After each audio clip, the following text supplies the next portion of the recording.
Alhamdulillahi Rabbil Alamin. Hamdan kasiran tayyiban mubarakan fih ala kulli hal. Wa na'udhu billahi min ahwali ahli dolal. Wa nusalli wa nusallim. Wa nubarik wa nu'adim.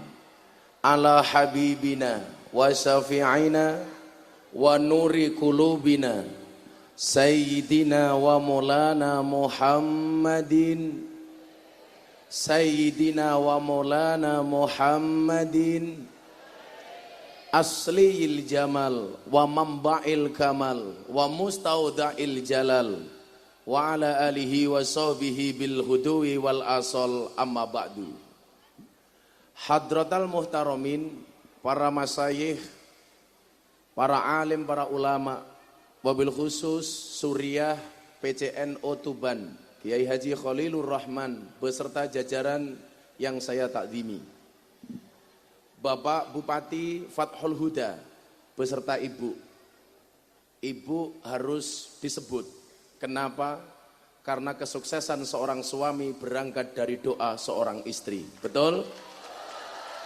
Artinya semakin banyak istri, semakin banyak yang mendoakan.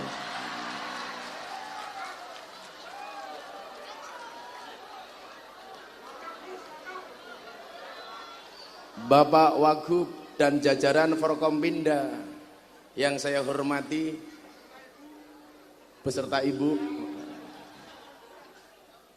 kaum muslimin wal muslimat, nampak di sini muslimat, ada fatayat.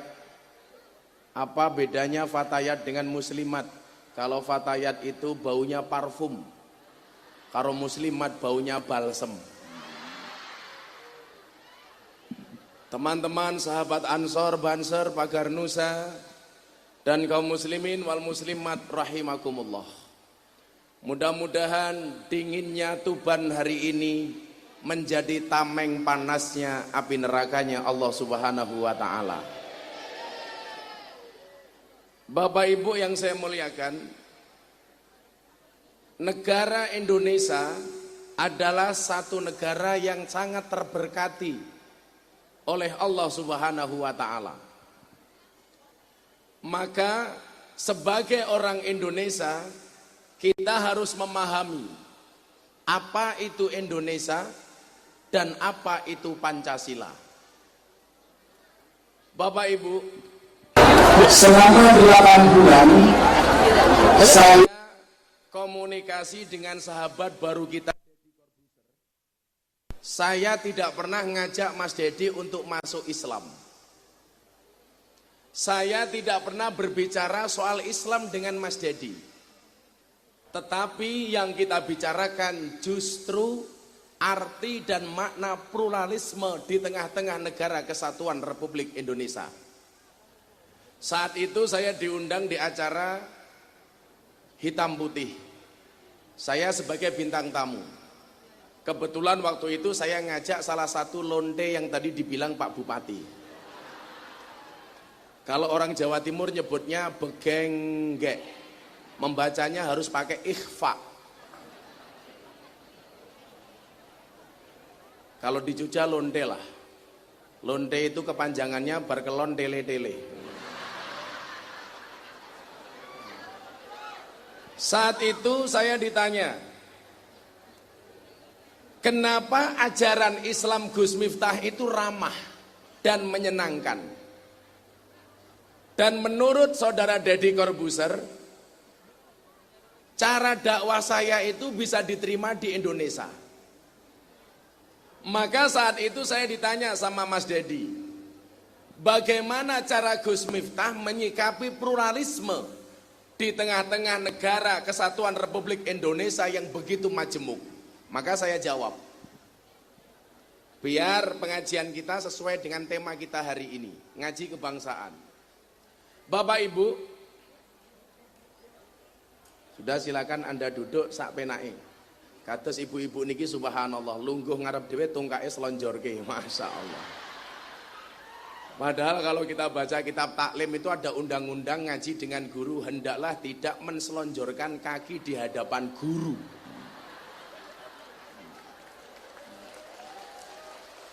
Aku rapopo, mung batin.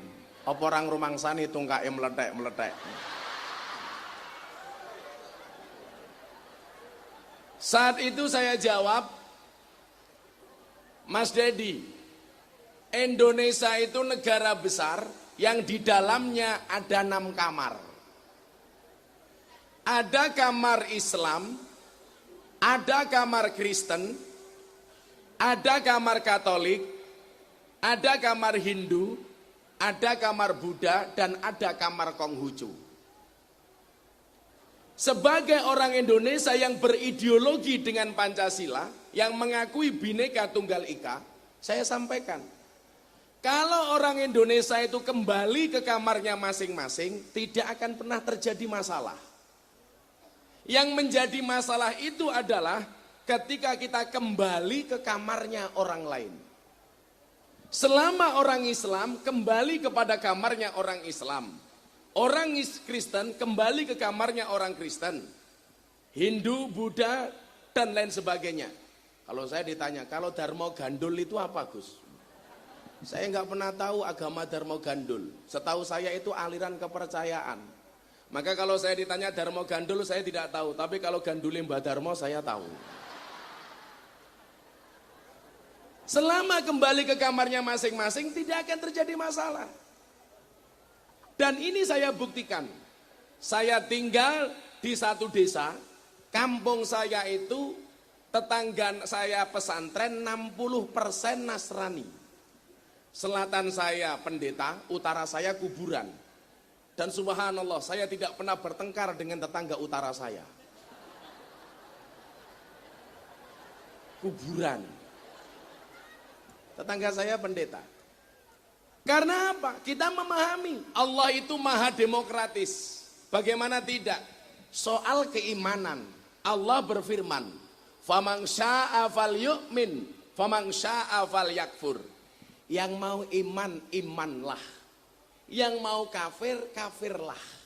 Yang mau ikut aku, ikutlah. Enggak juga tidak apa-apa, kata Allah. Artinya apa? Memang benar, la ikraha fiddin.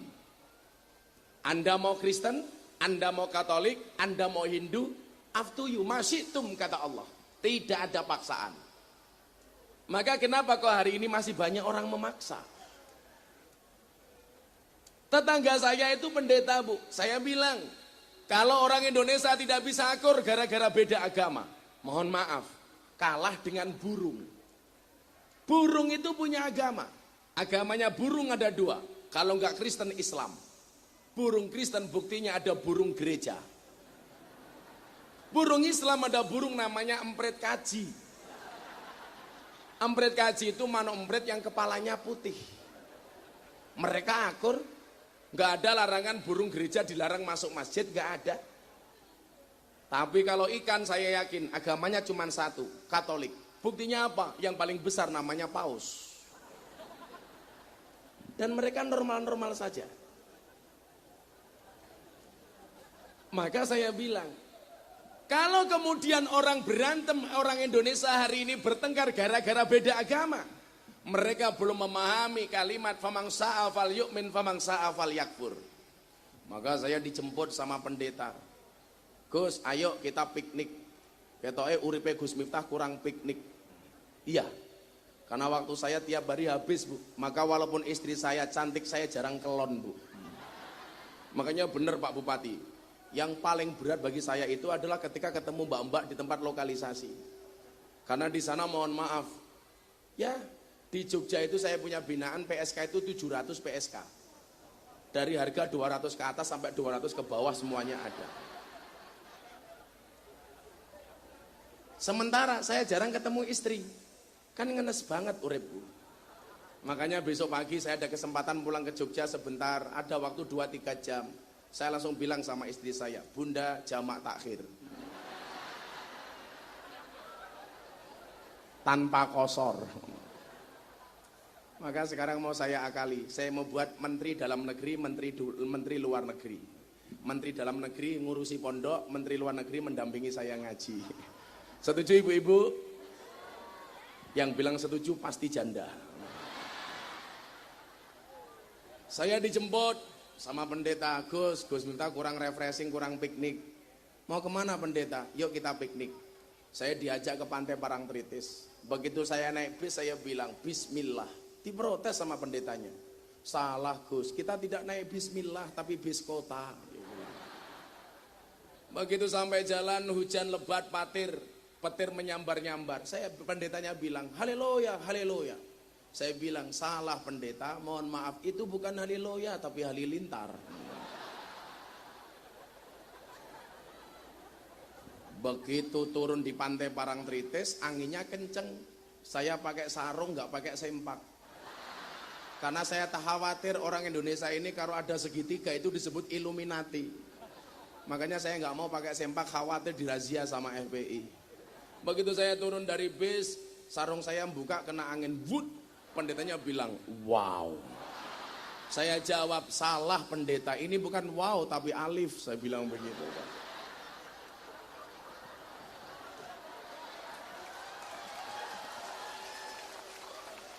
Sing ora lulus turutan mesti ora paham.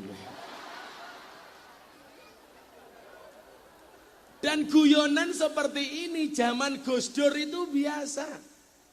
Orang dulu itu mohon maaf, agama menjadi bahan tertawaan itu biasa. Seperti yang ditunjukkan sama Nuaiman. Yang tadi Pak Bupati bilang, Nuaiman itu ndelogoknya kebangetan. Ada penjual makanan dibawa ke rumahnya Kanjeng Nabi. Kanjeng Nabi makan banyak karena merasa ditraktir sama Nuaiman. Begitu Kanjeng Nabi makan banyak, Nuaiman pergi. Kanjeng Nabi bilang sama Nuaiman, Nuaiman, kenapa kamu membawa penjual makanan kamu tinggal pergi? Apa jawaban Nuaiman? Kanjeng Nabi, nopo pantes kelasé kawula kok nraktir Kanjeng Nabi. Yang paling bosok lagi itu ketika Nuaiman di masa Khalifah Utsman bin Affan. Ada orang buta, tolong saya diantar ke toilet. Yang nganter Nuaiman. Tapi orang buta nggak tahu bahwa ini adalah Nuaiman. Dibawa ke imaman masjid. Akhirnya apa? Si buta ini kencing di imaman masjid. Umat waktu itu teriak, "Oi, kenapa kamu kencing di situ?" Katanya hamam, katanya toilet. Bukan, itu imaman masjid. Akhirnya dia bertanya, siapa tadi yang menuntun saya ke sini? Namanya Nuaiman. Akhirnya dia marah, diancok Nuaiman. Dicari sama dia. Mana yang namanya Nuaiman? Begitu ketemu orang, dia Nuaiman, tapi si buta tidak tahu bahwa di hadapan dia ini adalah Nuaiman. Mas, jenengan goleki sapa? Nuaiman. Ayo melu aku. Arep mau apake? Kula idak-idak, kula antemi. Gara-gara Nuaiman kula nguyuh ning imaman. Akhirnya sama Nuaiman dibawa, dituntun. Dibawa kemana? Saat itu Khalifah Utsman bin Affan sedang sholat, sedang sujud. Nuaiman mengatakan apa? Kalau kamu pengen tahu Nuaiman, ini loh orangnya. Diinjak-injak kepalanya sama Nuaiman. Jadi orang dulu itu biasa guyon, Pak. Islamnya bukan Islam sepaneng. Kenapa kemudian hari ini kita begitu gampangnya terprovokasi? Gampang sekali kita sepaneng. Contoh. Saya membela seorang namanya Coki Muslim.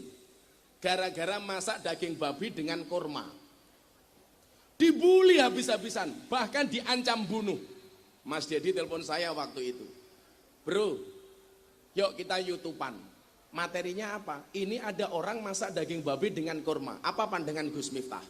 Begitu saya ditanya, apakah ini termasuk penistaan agama? Saya bilang tidak. Lah kenapa Gus? Saya jawab, sejak kapan benda mati itu punya agama? Jadi seolah-olah orang pengen mengatakan kalau daging babi itu pasti Kristen, kalau kurma itu pasti Islam. Sing kondo sapa? Wong Israel kayak cangkeme yo mangan kurma. Orang Islam ada nggak yang mangan babi? Ono. Wonge ndelik-ndelik, contone iki ya ra ketok rupamu. Mesti tahu gue. Maka saya bilang ini bukan penistaan agama bro, enggak. Memang salah kamu satu saya bilang. Karena di stand up itu disebutkan. Karena kalau daging kurma, mohon maaf daging babi dimasak dengan kurma, bisa jadi cacing pitanya menjadi mu'alaf. Lah saya jawab kuwi cangkem bosok.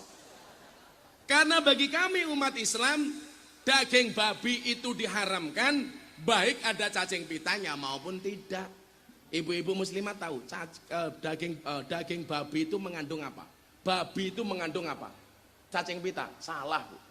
Babi itu mengandung anaknya.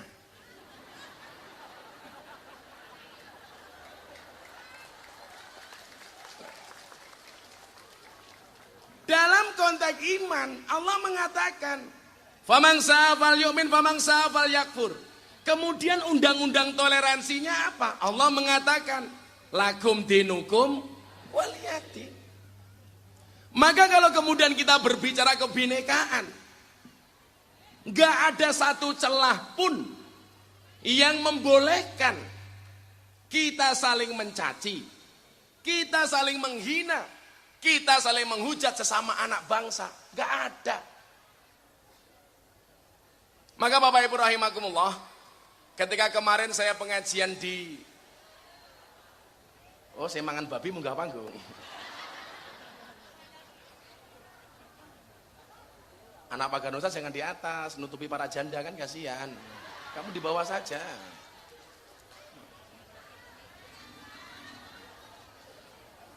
Nah, kamu jangan nutupi karena mereka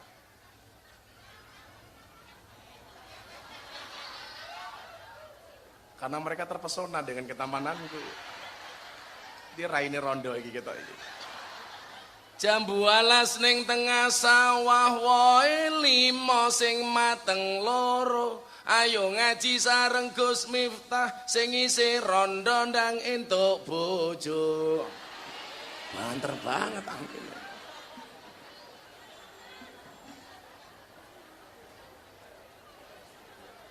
Begitu saya pulang dari Korea Selatan, saya jadi ingat satu ayat di dalam surat Yasin yang Allah mengatakan apa? Al yauma nakhtimu ala afwahihim wa tukallimuna aydihim wa tashhadu arjuluhum bima kanu yaksibun. Saya waktu itu mikir Pak Bupati, kenapa mulut dikunci yang berbicara tangan? Ternyata jawabannya sekarang, Pak. Banyak orang menghujat, menghina, mencaci, mencela dengan menggunakan jarinya, dengan menggunakan tangannya, dengan menggunakan jempolnya. Wasilahnya apa? Facebook, Instagram, media sosial, dan lain sebagainya. Dan ungkapan-ungkapan kebencian seperti ini hari ini banyak yang bernada agama. Iki rondone kok kemayu banget iki ngopo to? Rondo nih. Kamu jangan naksir aku. Kan kamu udah tua. Kalau aku nikah sama kamu, aku bisa mati duluan. Kan aku bisa keracunan. Susu kadaluarsa.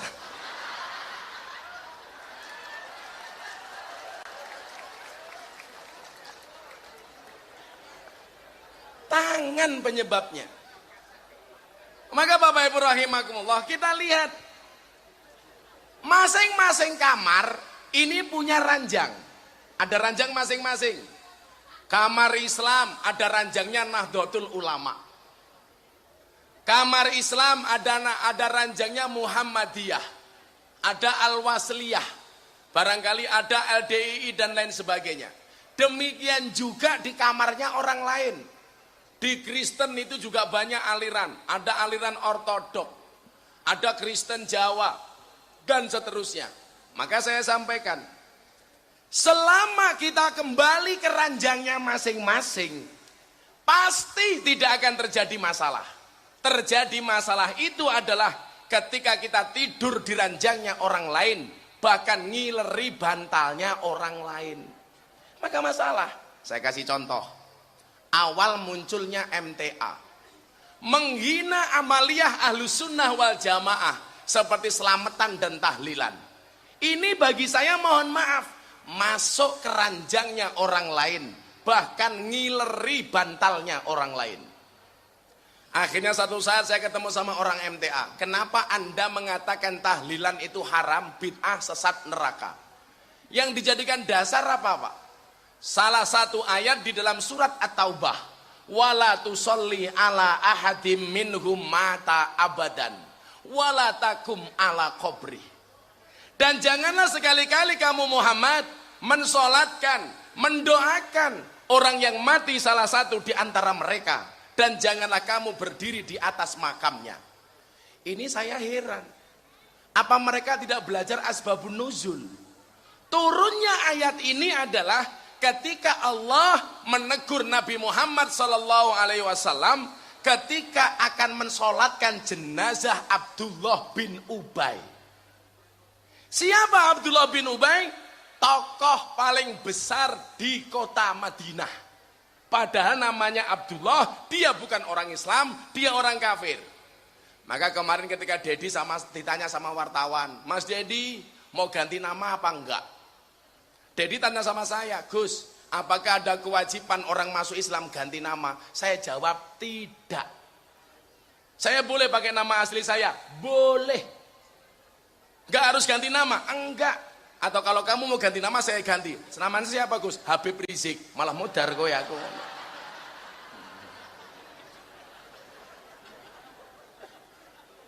Jadi kadang-kadang Pak Kiai, Pak Bupati, orang masuk Islam itu ditakut-takuti. Kemarin saya Jumat, saya datur di Jawa Timur. Saya sempatkan ke Jakarta, saya Jumatan sama Mas Dedi. Karena itu Jumatan perdana. Begitu kita masuk masjid, pertanyaan wartawan apa? Kok Mas Dedi nggak pakai kopiah? Kok Mas Dedi nggak pakai sarung? Dan lain sebagainya. Ada lucu lagi, wartawan cowok datang. Mas Dedi mau tanya, sudah sunat apa belum? Ya Allah. Lah sing takon wedok, pantes. Lah sing takon lanang. Makanya begitu YouTubean saya tanya, sekarang kamu jujur sama saya.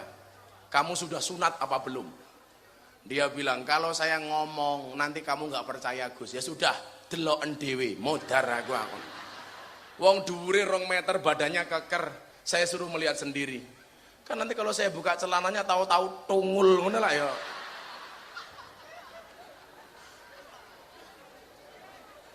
Abdullah bin Ubay itu tokoh kafir. Begitu Kanjeng Nabi Muhammad SAW datang ke kota Madinah, ketokohan Abdullah bin Ubay ini luntur. Kenapa? Karena semua mengidolakan Kanjeng Nabi Muhammad SAW. Akhirnya apa, Bu? Abdullah marah. Dia keliling kota Madinah dengan mengatakan apa? Samin kalbak yakulka. Gemukkanlah anjingmu, maka anjingmu akan memakanmu. Kanjeng Nabi itu pernah dibilang asu sama Abdullah bin Ubay. Dan Kanjeng Nabi nggak marah. Itulah alasan kenapa Gus Miftah tidak marah ketika dibilang Gus telek oleh Dus Nur.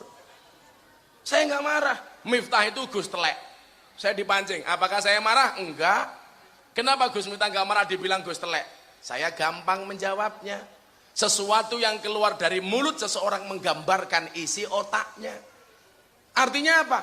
Orang yang ngomong saya Gus telek ya lumrah wong uteke kebak telek.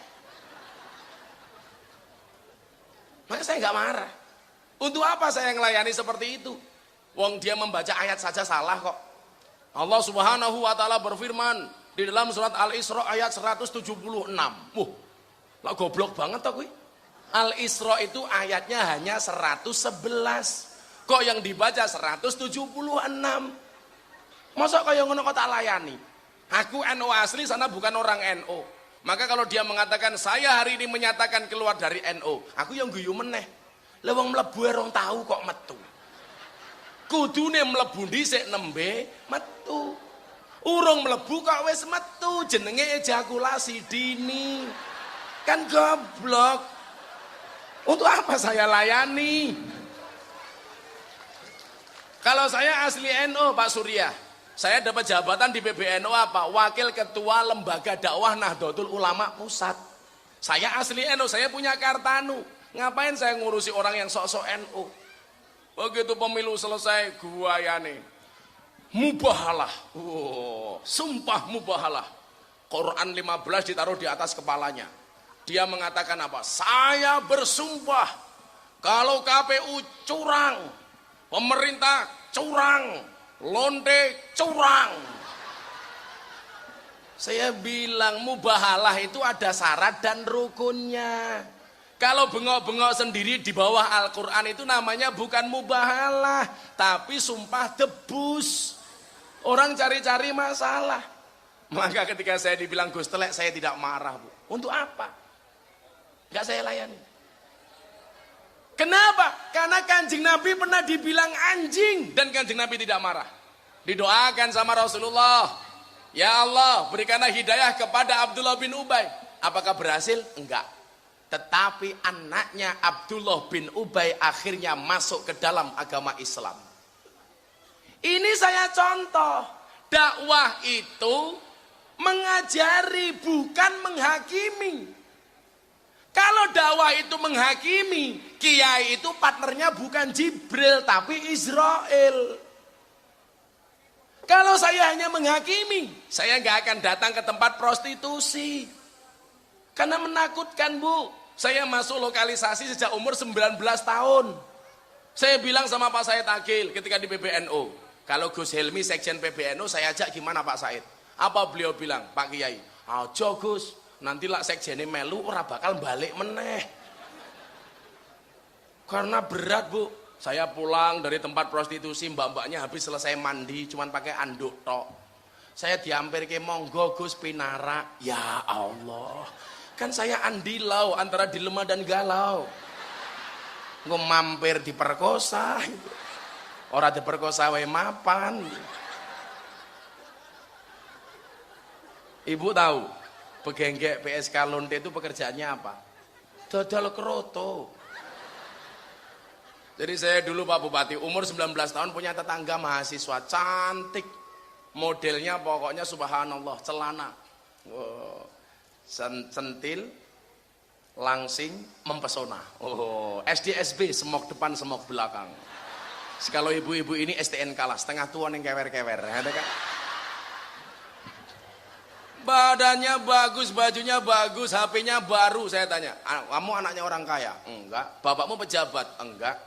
Bapakmu pengusaha? Enggak. Kok tiap hari baju kamu ganti? Iya Gus, kan saya jualan.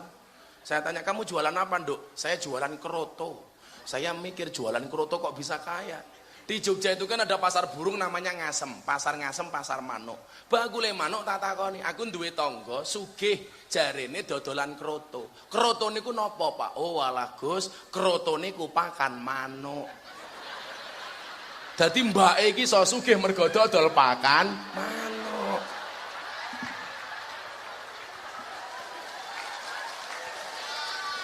Yo ngalah. Makanya nanti pulang ibu-ibu ini malam Jumat, suamimu di rumah kamu tawari, Papa ngersake kroto.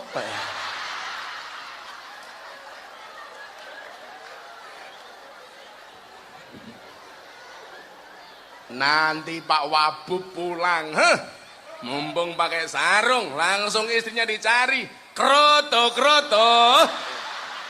rampung.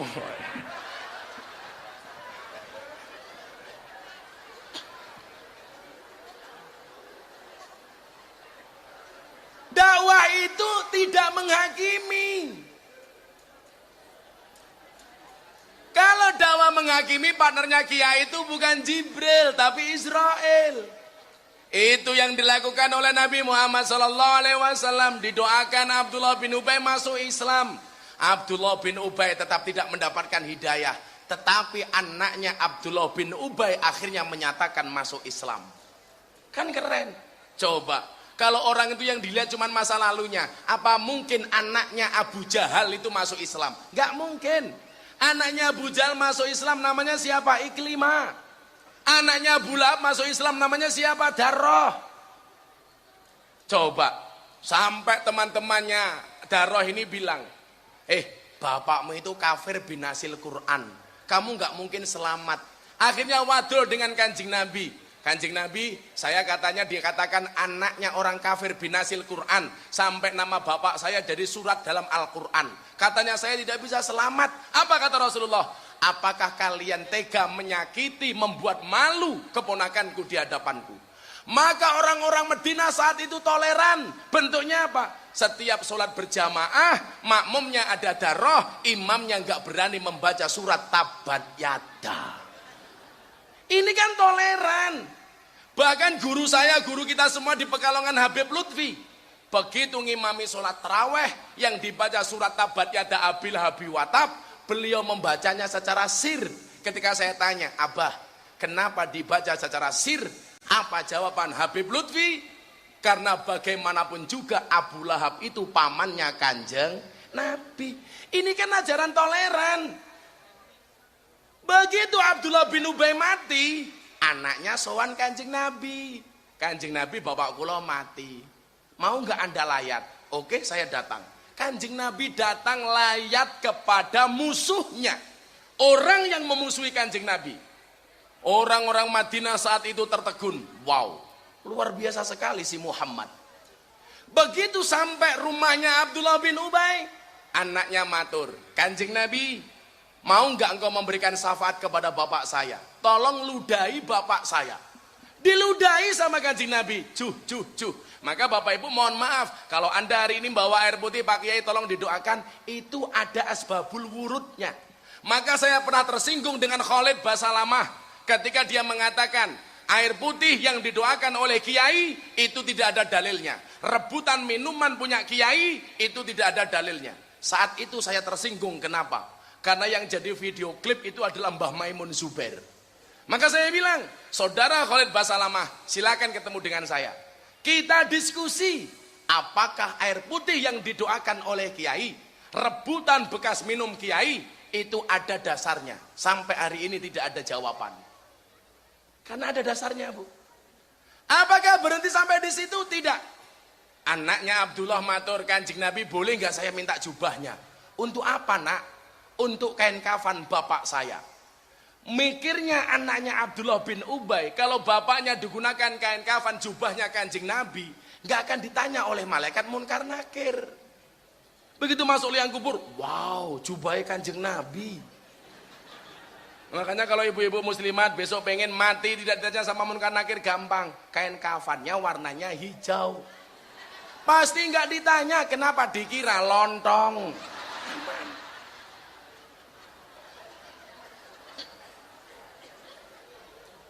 Akhirnya apa? Selesai dikasih jubah, anaknya matur lagi. Kanjeng Nabi, mau nggak kau mensolati jenazah bapak saya?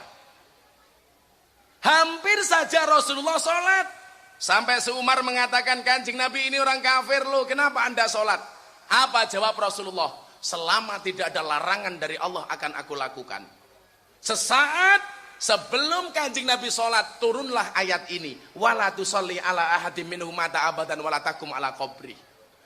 Kok iso-isone didadekke dasar karo wong MTA nolak tahlilan. Itu kan namanya jaga sembung bawa golok, nggak nyambung blok, nggak nyambung. Bahkan saya pernah bilang, saya pernah dengar Pak Kiai di radio Solo itu, selamatan itu neraka. Penjual beras di pasar dibeli berasnya untuk selamatan, penjual berasnya neraka. Berasnya dimasak, tukang masaknya neraka. Berkatnya dimakan sama yang ikut selamatan, neraka. Nggak habis dibawa pulang dimakan anak istrinya, neraka. Berkatnya isih pakai pitik-pitike neraka. Tambahi meneh, pitike dibelah dipakake ustate, cangkeme ustate neraka. Kok neraka diuntal dhewe iki kepiye? Soalnya napa, Bu? Maka kegaduhan seperti ini kemarin saya di Mabes Polri ditanya, sumbernya dari mana, Gus? Ternyata sumbernya dari guru yang tidak punya kapasitas dan kapabilitas. Makanya kita diingatkan di dalam kitab taklim, al ilmu bila saikhin fasaikhuhus syaiton. Ilmu tanpa guru-gurune setan. Salah milih guru-gurune mbahne setan. Loh, kayak di Solo itu pengajian cuman dari radio. Padahal sifatnya radio kuwi apa? Ana swara tanpa wujud. Sing ana swara tanpa wujud kuwi jenenge entut. Mila kok gurune mung ngrungokke radio berarti gurune entut. Loh, kan ana lagune, Bu. Son sembore semiki masyota udan jero ati ana suarane ra ana wujute ento jenenge kan entut. Kalau gurunya entut, mondoknya di mana? Enggak mungkin di Oraji. Mondoknya di mana? Al-Ma'hadus Salafiyah Asilitiyah.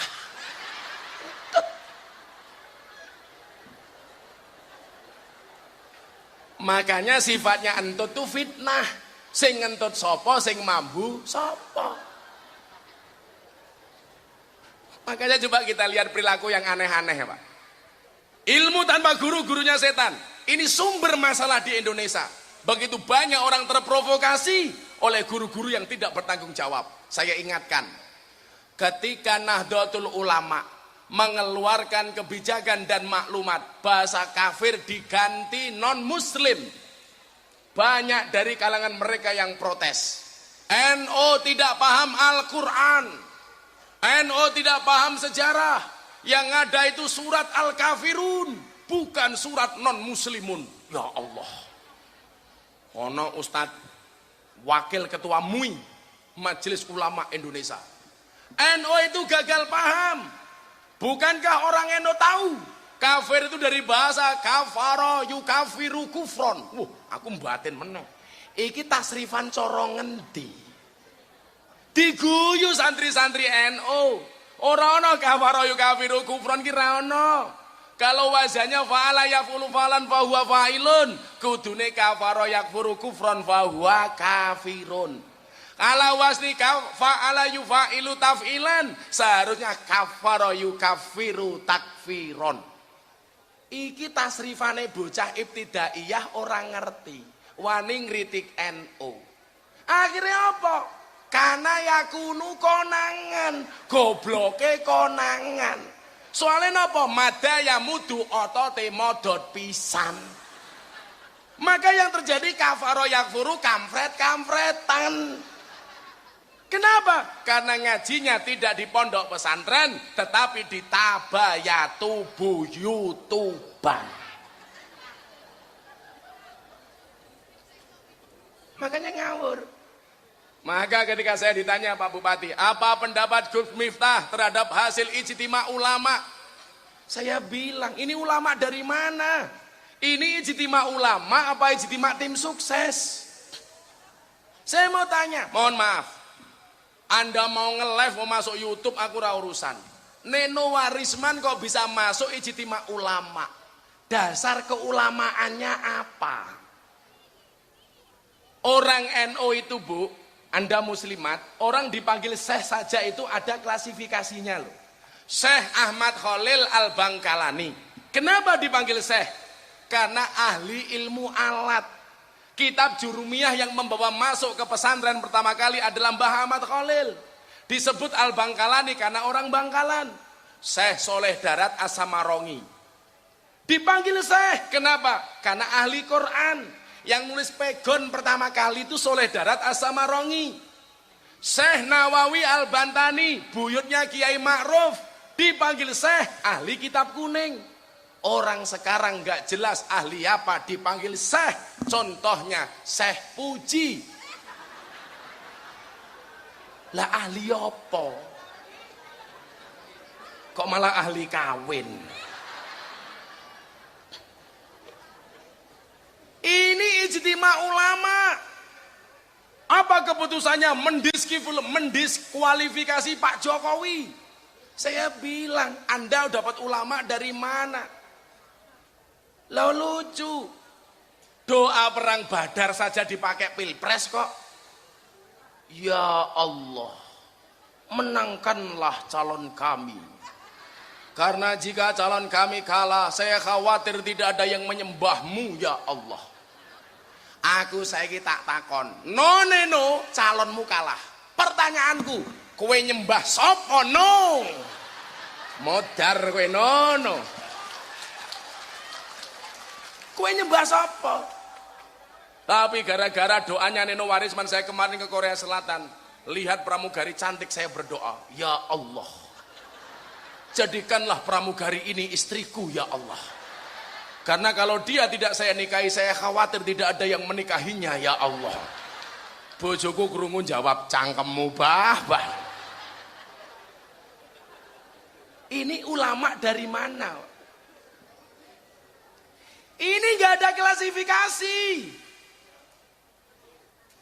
Maka kewajiban kita sebagai orang Ahlus Sunnah wal Jamaah mengikuti ulama-ulama alladzina hum warasatul anbiya. Karena Al-Quran mengatakan, fas'alu ahlaz zikri in kuntum la ta'lamun.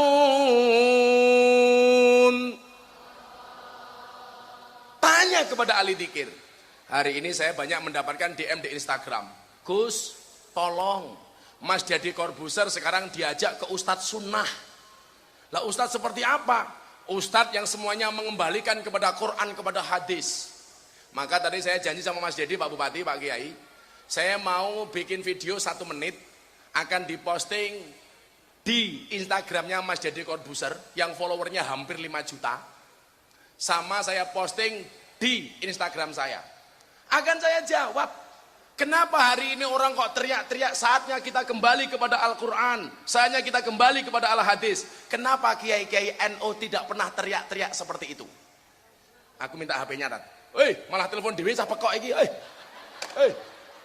HP-ne gorene malah telepon dewe.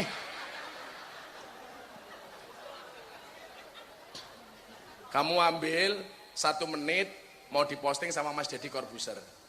1 menit, kayak rupanya rondo-rondo diketokke. Sapa ngerti ana judune to? Jenengan rondo, masyaallah. Ana tang urung nanti. Ana tangis kelayung-layung tangise rondo, atine bingung. Nangis saben bengi turu dhewe ra ana sing ngancani, ditumpaki arang-arang rondo kayak ketok.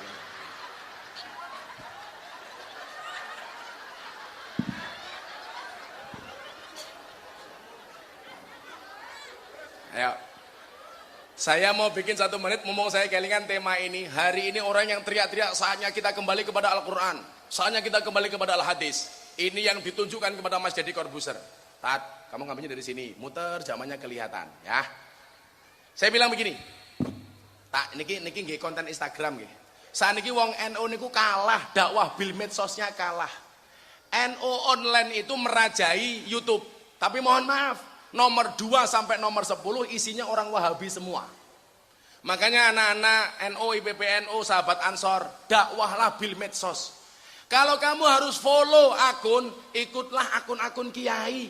Lah sing mau follow akun ini kita Mirzani, yo ngalah. Tinggo apa to dul. Jijiki. Duwe Facebook ramoto. Bulan poso tabung gas 3 kg di foto cekrek, posting di Facebook. Siang-siang begini lihat tabung gas, rasa lihat kelapa muda. Ya Allah, motone apa katarak. Makanya saya ajari bermedsos warganya Pak Fatul Huda ini. Karena ternyata apa? Orang Belanda itu ngundang saya ngaji hanya gara-gara lihat 1 menit video saya di tempat hiburan malam. Coba, mereka mengatakan apa? Pandangan Islam, pandangan kami terhadap Islam berubah. Yang tadinya menurut kami Islam itu keras, ternyata Islam itu menyenangkan. Hanya gara-gara nonton video 1 menit. Anak, yang ngono wis tuwek duwe Facebook mau nggih apa to, Bu? Mohon izin Pak Bupati ya, nanti mau diposting di akun Instagramnya Mas Deddy sama saya posting sendiri. Ya. Ini Tat, gue dari sana aja Tat, penjamae ketok.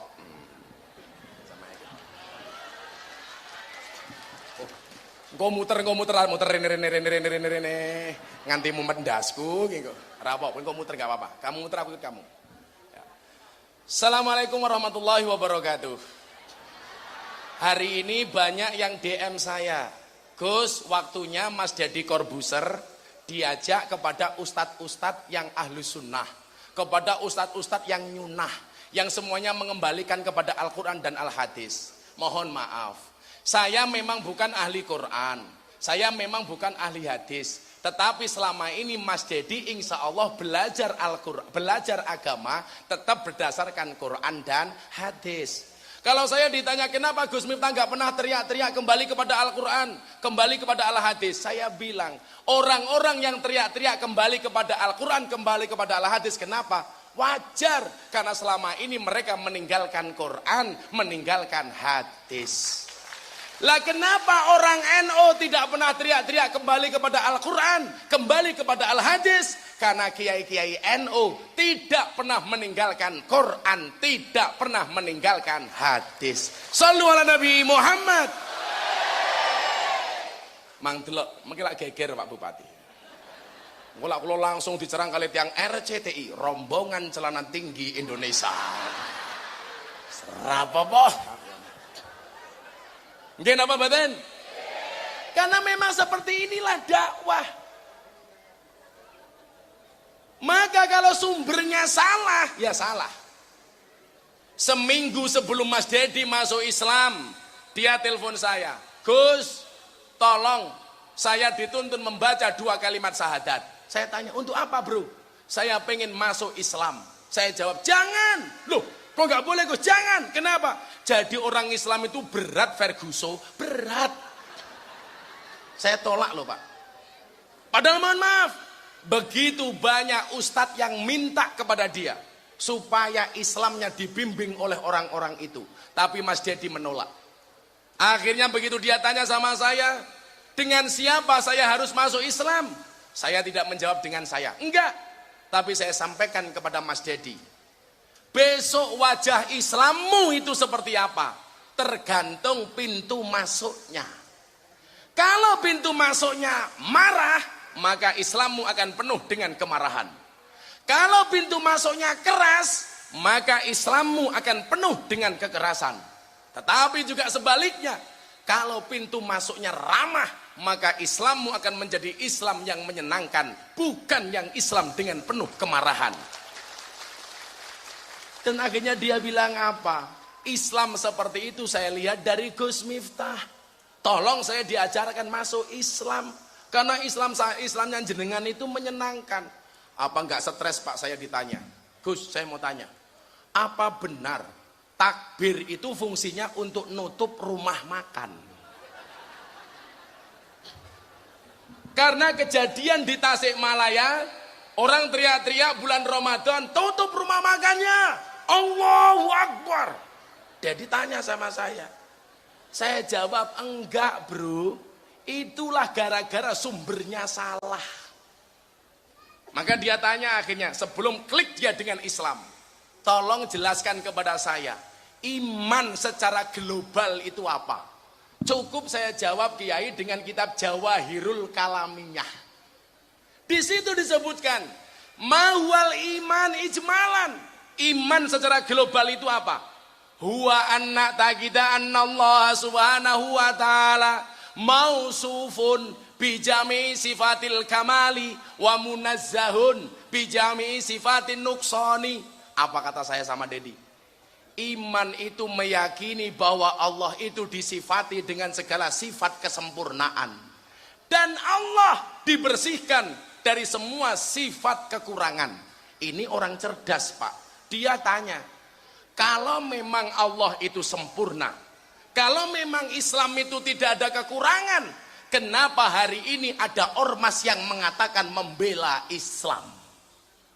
Maka saya jawab, saya tidak setuju dengan ormas yang mengatakan membela Islam. Kenapa? Karena kalau mereka membela Islam, berarti mereka lebih hebat daripada Islam. Makanya ngawur, apa-apa dibela. Wukuf di Monas, tawafnya di Gelora Bung Karno, subuhan mubeng, lempar jumrohnya Bawaslu. potong rambut tahallulnya di Mabes Polri. Ini namanya bukan kaum muslimin, tetapi kaum monaslimin. Kan aneh, Pak. Tetangga saya kemarin tanggal 27 penetapan MK berangkat ke Jakarta. Saya tanya, kenapa kamu berangkat? Diperintah sama ustadz saya. Untuk apa? Jihad. Membela apa? Prabowo. Yo ngalah. Saya kasih fakta. Kalau Pak Jokowi sebagai capres, Pak Prabowo sebagai capres, nggak ada alasan kita membela Jokowi, membela Prabowo, karena capres. Tapi kalau yang dibela Pak Jokowi selaku presiden, itu jihad, karena lambang negara. Lah Pak Prabowo itu baru capres. Kok datang ke Jakarta katanya membela capres, jihad membela capres. Maka saya bilang, kalau jihad membela agama Allah, mati masuk surga. Tapi kalau jihad membela Prabowo, mati masuk Gerindra.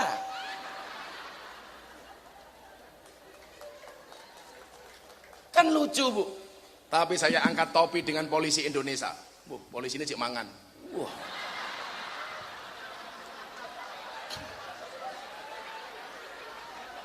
Polisi Indonesia itu luar biasa, Pak Desis. Malah kaya ulo toh, desis. Polisi Indonesia itu luar biasa, bagaimana tidak? Dilempari batu sama pendemo. Yang masuk ambulan, batunya. Subhanallah. Juas polisi ini, Pak. Saya curiga jangan-jangan polisinya seperti Banser, nguntal gotri. Ya Allah.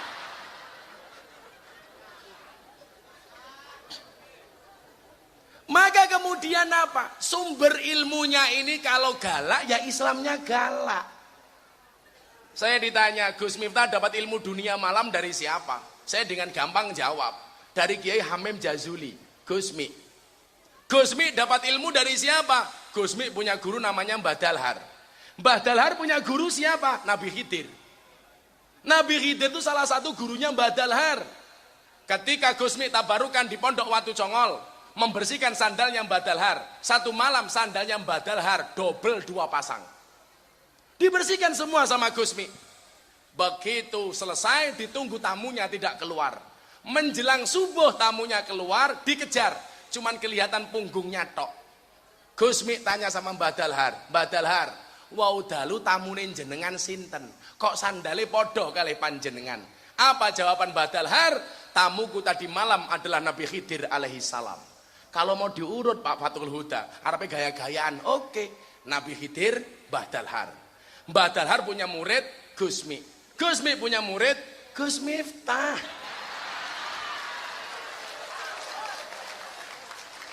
Cicite Nabi Khidir, bro.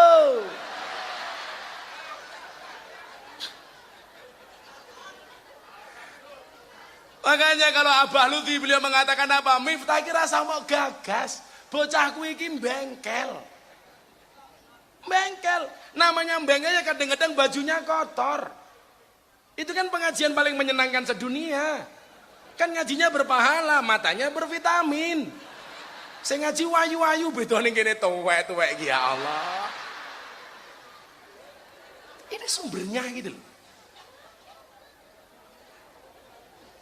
Maka coba kita lihat, karena sumbernya salah, Pak. Begitu gampang orang menghujat pemerintah.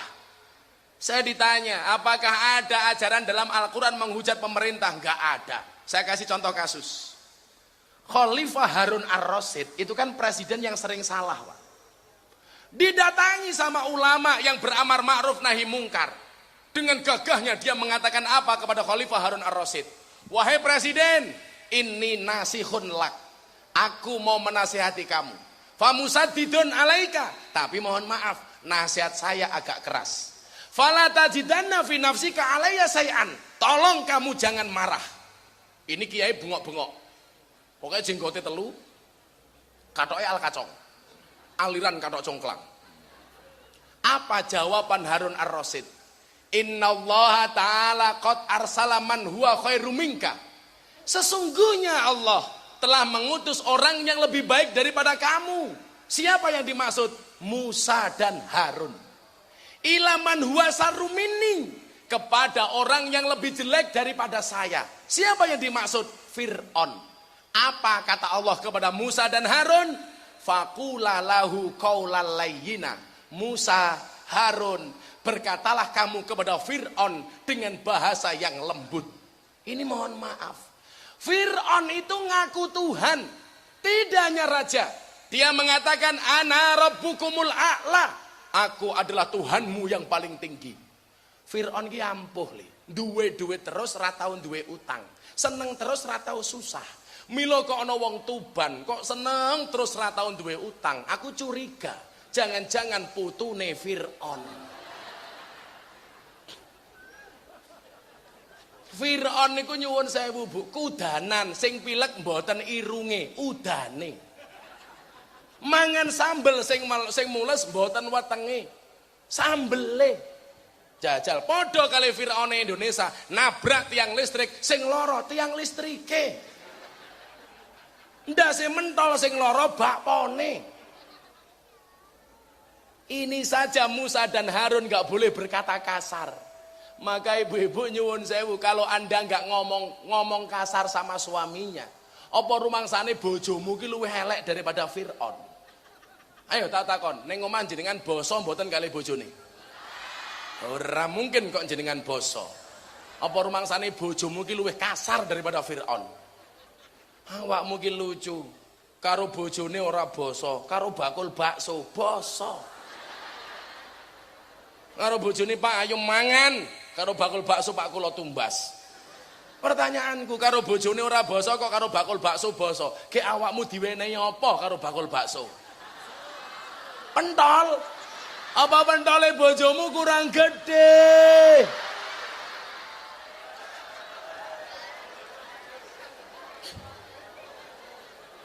Saya mau bertanya, apakah Pak Jokowi itu lebih hina daripada Fir'aun? Sehingga orang hari ini begitu gampangnya menghujat Pak Jokowi. Saya kemarin sawalan di kabinet Pak Fatul Huda, saya bilang Indonesia itu sekarang inflasinya ada dua. Inflasi menghujat sama inflasi minta maaf. Kalau lagi demo, Jokowi pateni, bunuh. Begitu tangkep polisi,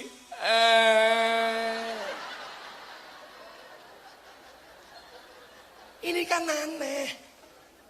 Ora sumbut tak kandhani. Ora sumbut. Apakah Pak Jokowi itu lebih hina daripada Fir'aun? Orang bilang, alah Gus Miftah menyanjung-nyanjung pemerintah nggak pernah mengkritik. Saya sering mengkritik pemerintah.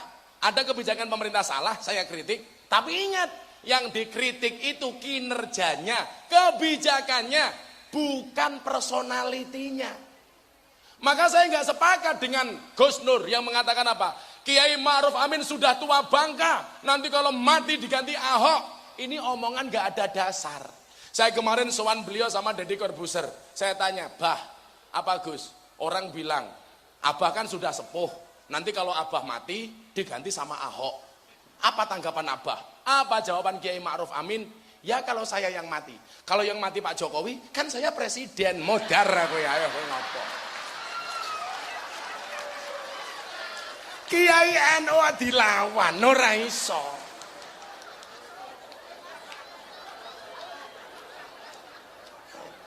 Apa rumangsane wong tua ki mati dhisik? Urung mesti. Nggih napa mboten? Mati ki syaratnya ra kudu lara, mati ki syaratnya ra kudu tuwa. Maka walaupun Pak Fatul Huda lebih tua daripada Gus Miftah, bisa jadi yang mati Pak Fatul Huda dulu.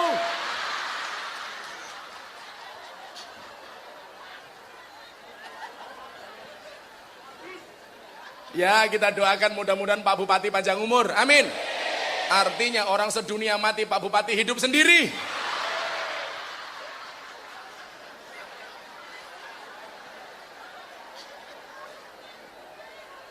Gak ada dasar dalam Al-Quran yang boleh mencaci pemerintah dengan kasar.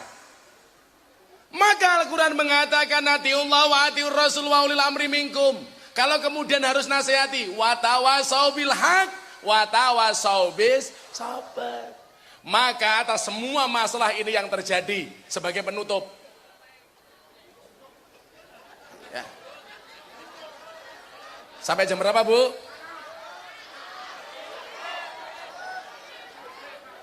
Iki panitiane ya pekok. Aku poso kok disuguh. Kan ngenyek wong poso to iki. Solusinya apa? As-saum. Bangsa Indonesia hari ini yang dibutuhkan adalah as-saum atau asyam. As-saum atau asyam itu maknanya adalah al-imsak. Ayo podo-podo ngempet. Bu, ngempet. Sing menang ra usah sombong, sing kalah ra usah susah, ngempet. Maka saya bilang seharusnya Pak Jokowi segera ketemu Pak Prabowo. Pak Jokowi sudah ngajak, Pak Prabowo belum mau. Seharusnya kan ketemu enak, jok-jok, opo wo. Ayo ketemu bareng, ayo. Pak Jokowi ketemu Prabowo, cipika-cipiki, muah, muah. Duduk bareng, Pak Prabowo bilang, selamat Jok, kamu jadi presiden lagi. Pak Jokowi bilang sama Prabowo, nggih Mas Prabowo selamat Anda juara 2. Kan selesai. Pak Prabowo bilang sama Jokowi, Pak Jokowi Anda menang, tolong jangan sombong. Nggih Pak Prabowo, karena kalau menang sombong itu namanya jumowo. Ya, betul? Pak Jokowi bilang sama Prabowo, Pak Prabowo juga harus bisa menerima, orang kalah itu harus bisa menerima, namanya legowo. Yang jadi masalah itu Pak Jokowi, kalau kalah ngaku menang, namanya Prabowo cangkemmu kuwi ngawur.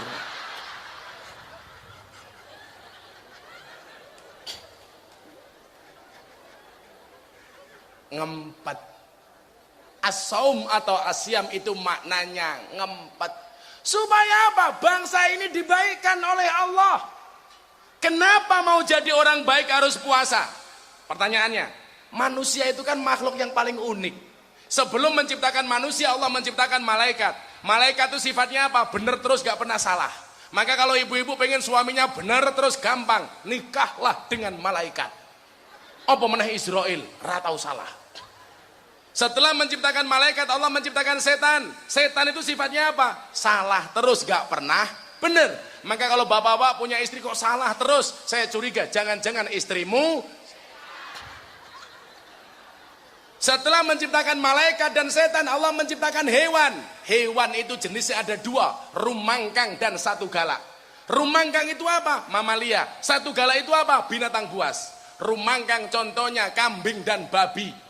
Satu galak contohnya anjing dan serigala. Mohon maaf, manusia itu 4-4-nya ada.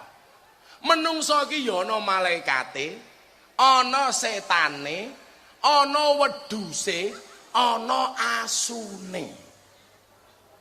Malaikat itu hiburannya apa? Dekat dengan Allah. Setan itu hiburannya apa? Menggoda. Wedhus itu hiburannya apa? Makan. Asu itu hiburannya apa? Nakut-nakuti. Mila kok ana wong Tuban gaweane meden-medeni wong terus. Kuwi berarti kelase kaya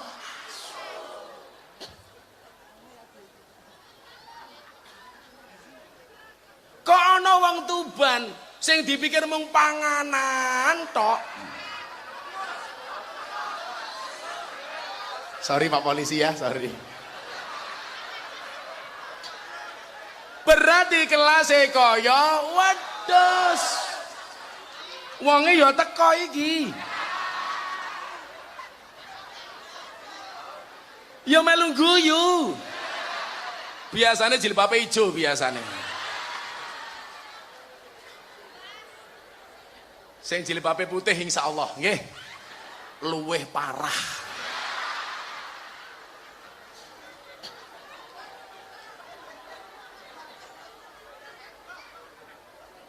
Kalau ada orang sukanya menggoda orang lain, kita dengan gampang mengatakan setan. Tapi kalau ada orang baik, wah bupati ini apik banget, maka kita dengan gampang mengatakan ini bukan manusia tapi malaikat.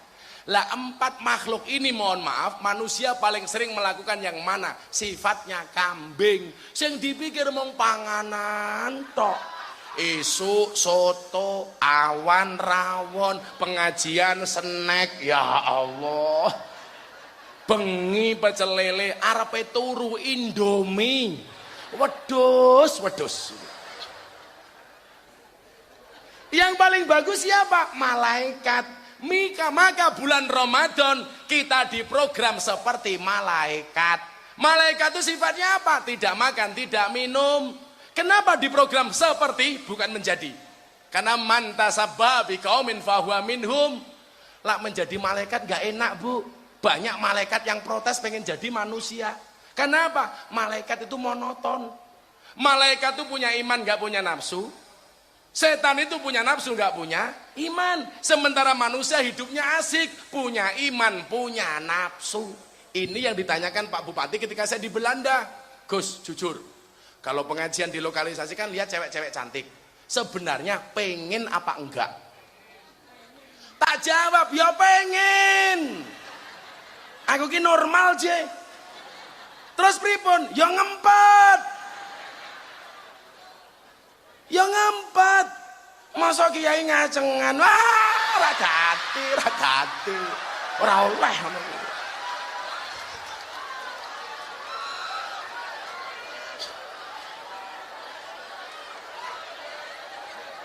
Ora mungkin.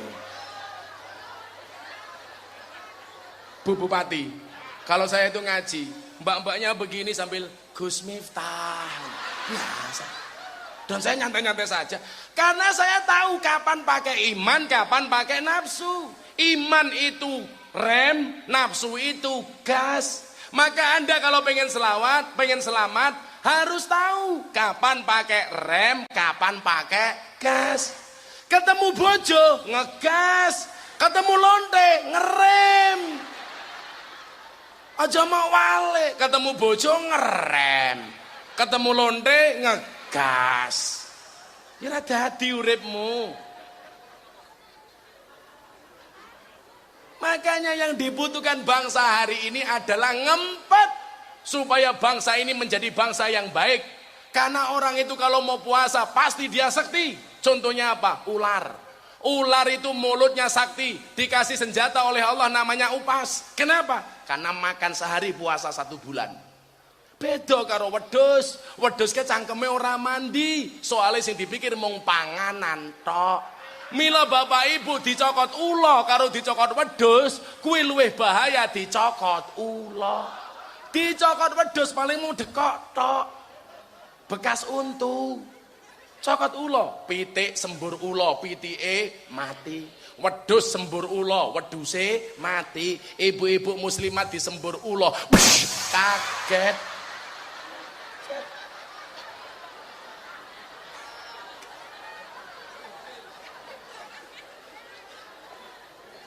Maka bangsa Indonesia hari ini kalau pengen mendapatkan kejayaannya, pengen mendapatkan kebangkitannya, jadilah orang yang ngempet. Kalau memang salah, minta maaf dan memberi maaf. Wal afina aninas. Terakhir saya bilang, Bu, Pak, manusia itu terbuat dari tanah. Tanah itu bahasa Arabnya ardun, asal katanya sama dengan ridho. Kenapa manusia terbuat dari tanah? Kita lihat sifatnya tanah. Tanah itu sifatnya mengalah, diinjak tidak berontak, dikencingi tidak emosi. Tetapi tanah itu didiamkan saja, harganya semakin mahal. Seharusnya manusia itu seperti tanah. Belajar dari sifat tanah. Banyak ngalahnya, banyak ridhonya. Maka orang yang ngalah akan tinggi derajatnya.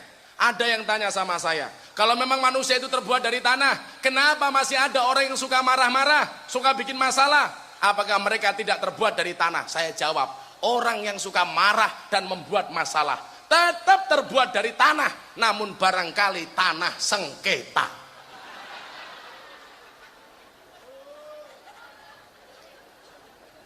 Maka kalau ini semuanya kita pahami, insya Allah Allah Subhanahu wa Ta'ala akan meninggikan derajat bangsa Indonesia. Amin Allahumma.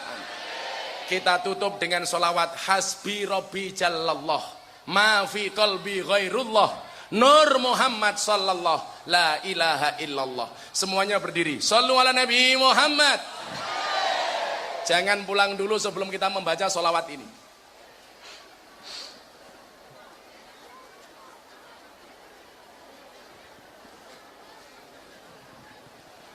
Hasbi Rabbi Jallallah ma fi qalbi ghairullah Nur Muhammad sallallahu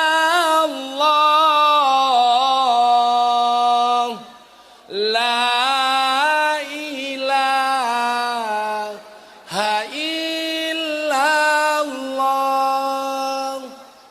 hasbi rabbi jalallah ma fi qalbi ghairullah. Mas sini mas. Nur Muhammad sallallahu la ilaha illallah. Yang lebih khusus untuk Tuban dan Indonesia. Hasbi Rabbi Jalallah ma fi qalbi ghairullah Nur Muhammad sallallahu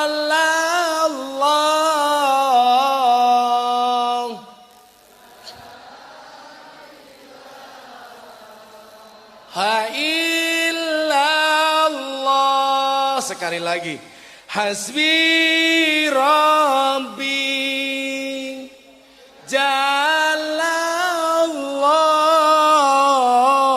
Jalallah ma fi qalbi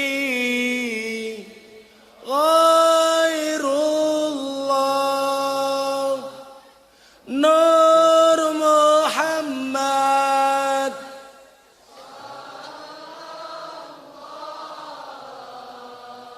la ilaha illallah. Kita berdoa dulu. A'udzu billahi minasyaitonir rajim. Bismillahirrahmanirrahim. Alhamdulillahi rabbil alamin arrahmanir rahim maliki yaumiddin. Iyyaka na'budu wa iyyaka nasta'in ihdinas siratal mustaqim siratal ladzina an'amta 'alaihim ghairil maghdubi 'alaihim waladdallin. Amin. Amin. Subhanaka la uhsi sana. Amin. Amin. Rabbil alamin. Amin. Wal muslimin. Amin. من النار إلى الجنة ومن العذاب إلى الرحمة آمين يا ومن الله الذنوب إلى المغفرة آمين ومن الإساءة إلى الإحسان آمين ومن الخوف إلى الأمان آمين ومن الفقر إلى الغنى آمين ومن الذل إلى العز آمين يا ومن الله الإهانة إلى الكرامة آمين ومن الضيق إلى السعادة آمين يا ومن الشر الله إلى الخير آمين ومن العسر إلى اليسر آمين ومن الإدبار إلى الإقبال آمين ومن السقم إلى الصحة آمين ومن السخط إلى الرضا آمين ومن الغفلة إلى العبادة آمين يا ومن الله الفترة إلى الاجتهاد آمين ومن الخذلان إلى التوفيق آمين ومن البدعة إلى السنة آمين ومن الجور إلى العدل آمين ومن الجور إلى العدل آمين يا الله اللهم اجعل آمين بلدنا إندونيسيا آمين يا الله بلدة طيبة آمين كما قلت في كتابك الكريم آمين يا الله بلدة طيبة ورب آمين يا الله آمين سبحان ربك رب العزة عما آمين. يصفون وسلام على آمين. المرسلين والحمد لله. Fatihah sekali, iyyaka na'budu wa iyyaka nasta'in diulangi 11 kali. Ala hadiniyah wa ala kulli niyatin shalihah. Untuk negara kesatuan Republik Indonesia ya Allah. Al-Fatihah. Alhamdulillahirabbil alamin arrahmanir rahim maliki yaumiddin. Iyyaka na'budu wa iyyaka nasta'in. Iyyaka na'budu wa iyyaka nasta'in. Iyyaka na'budu wa iyyaka nasta'in. إياك نعبد وإياك نستعين إياك نعبد وإياك نستعين إياك نعبد وإياك نستعين إياك نعبد وإياك نستعين إياك نعبد وإياك نستعين إياك نعبد وإياك نستعين إياك نعبد وإياك نستعين إياك نعبد وإياك نستعين اهدنا الصراط المستقيم صراط الذين أنعمت عليهم غير المغضوب عليهم ولا الضالين آمين والله الموافق إلى أقوام الطريق والعفو منكم السلام عليكم ورحمة الله وبركاته